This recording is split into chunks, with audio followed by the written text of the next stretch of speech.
Hey guys, welcome to a new video. Today's video will be about controls, vibration and force feedback, or you can say the wheel settings or the button mappings that I use for the game. So here we are in the menu. Let's go down to controls, vibration and force feedback. So here you can see all the presets. So one of this presets will be your wheel. So for me it's this one. I made it a few months back. So let's go into here my button mappings. So I personally didn't change anything here, to be honest. Everything just worked perfectly as it was in default. So these are my button mappings, and let's switch to calibration. Here I personally don't use anything because, to be honest, I don't feel any difference changing it. Like, I don't feel anything on the wheel especially. So still it's up to you guys what you want to use. So here, as you can see, we have steering dead zone. So if I turn the steering dead zone to, let's say, 20%. So if you look at my steering input, you can see if I turn the wheel 100 degree to the right, and after the 20 degrees the wheel will start turning. So it's a dead zone where after the 20 degrees the wheel will start turning, but up to 20 degrees the wheel will do nothing, right? So here is the steering dead zone. Steering linearity, it's literally in between steering dead zone and normality. So steering linearity is, if I, let's suppose if I change it to 50% or 40%, whatever, 40%.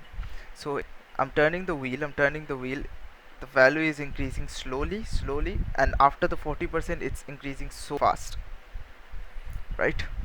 So this is something, if you want to use, you can, but personally for me it doesn't change anything. For steering saturation, it's the opposite of linearity. Let's suppose if I turn it up to 40%, so the steering will now catch up to 40% like very fast, and then it will slow it right down.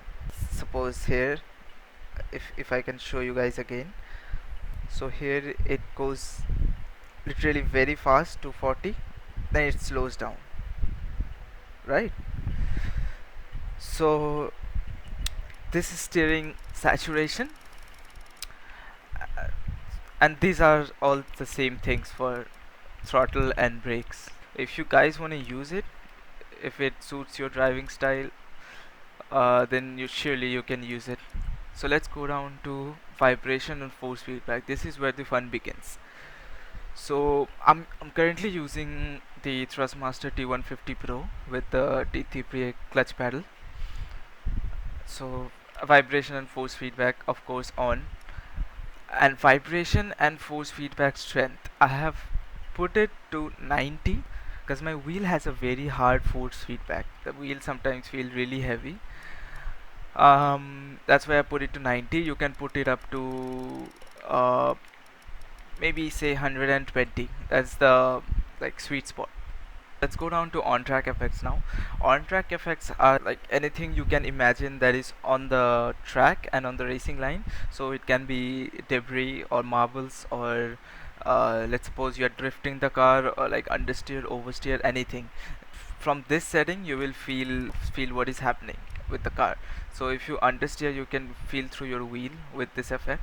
So normally you can put it up to 35 because it's the optimal one. For me, I put it down to 20 because I play and record at the same time. I don't want the sound to overpower me when I'm talking. But let's go down on rumble strips effects. So rumble strip effects is basically the curves. I put it down to 15. For off track effects is just if I go off the track, to be honest. It's nothing else.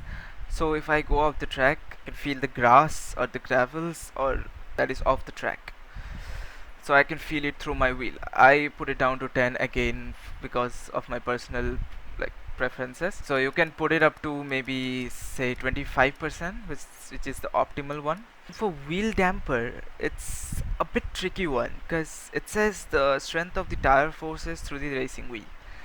So personally for me, I have tried it with like 25%, tried it with like 50%, and also I tried it with like 70% and 100%. So personally for me, I don't feel actually anything. I don't know about like other wheels, but for my wheel I don't feel anything. So I put it down to 0. Again, it's personal preference. You could put it up to maybe say 25%, 50%, whatever you guys feel like works best for you. At last, understeer enhance. So this settings helps you to figure out how much you can push the car or how much you can like accelerate, which actually gives you the feeling of how much grip there is. So these are my settings for F1 2019, and there is one more screen for MFD. I've changed nothing here. It's again up to personal preference. I can figure out the MFD through my wheel, that is not a problem. So that's it, guys. I hope you guys like the video.